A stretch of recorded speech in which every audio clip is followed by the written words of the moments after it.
tremulous fingertips, and when a hand rose a moment, the overlong fingers spread to reveal scalloped webbing that shone translucent against the sun.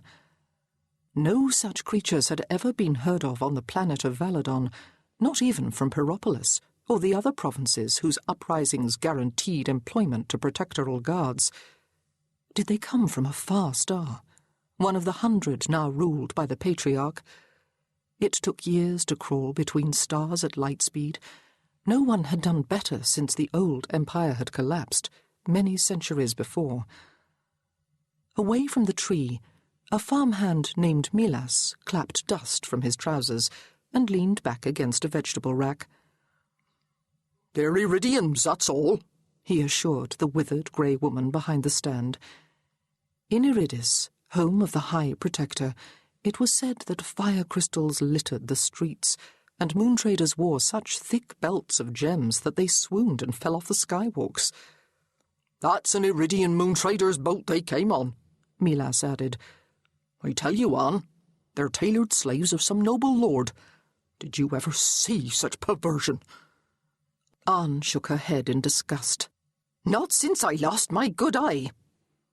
Anne's right eye was shrunken and sightless, ever since her head had been grazed by a fire whip from a couple of Iridian guards in a drunken duel. Her remaining eye narrowed as she counted change for a customer. Spinel, the stonecutter's son. "You won't find a city wickeder than Iridis on all the planets of the Patriarch." Spinel overheard her and smiled, for Anne had never left Chrysoport, let alone planet Valadon. Then he stiffened with alarm and tightly clutched his change. An officer in Iridian blue and gold was just passing toward the fire store. To Spinel's relief, the officer took no notice. His chiselled features were set hard, and he walked straight ahead without looking left or right. The back of his uniform cut a striking figure, with its shoulder line swooping up to a point at either side, where the ruby stone signs glittered. Spinel absently filled a bag of groundnuts for Anne to weigh. His nose had an engaging crook in it, and his eyes were green as malachite, while his ragged shirt revealed a dark chest still bare of any stone sign to mark a decent trade. He was beginning to think of joining the regiment, to escape and seek his fortune far beyond this sleepy town. Something occurred to him about the strangers at the tree.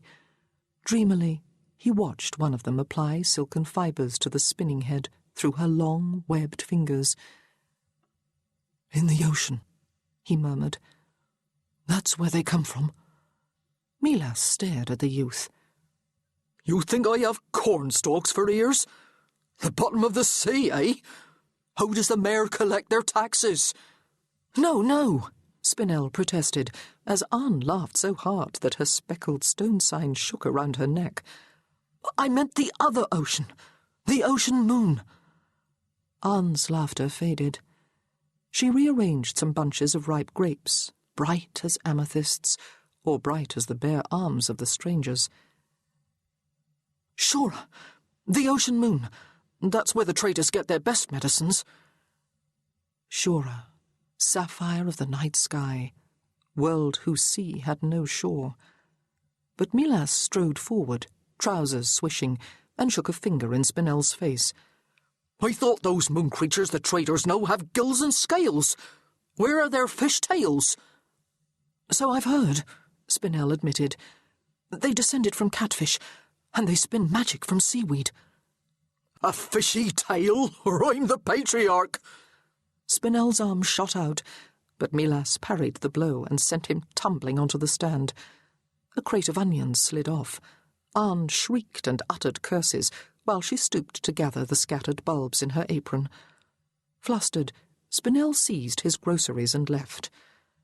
He drifted among the motley racks and stalls, where customers shouted and haggled.